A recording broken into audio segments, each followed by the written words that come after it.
இன்னும் 5 முதல் 10 ஆண்டுகளுக்குள் வறுமையை முற்றிலும் ஒழிப்போம் என மத்திய பாதுகாப்புத்துறை அமைச்சர் ராஜ்நாத் சிங் உத்தரவாதம் அளித்துள்ளார்.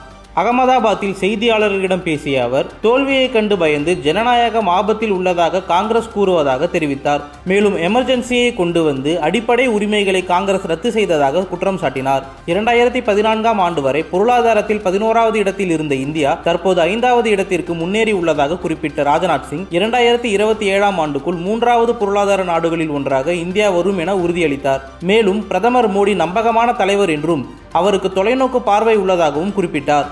ஆனால் இந்தியா கூட்டணிக்கு ஒரு தலைவர் மற்றும் கொள்கை எதுவும் கிடையாது என விமர்சித்தார். देश का तीसरी बार प्रधानमंत्री बनने जा रहा है। यह है भारत के लोकतंत्र की ताकत। मेरा यह मानना है कि 2024 का चुनाव भारतीय लोकतंत्र की मजबूती, विश्वसनीयता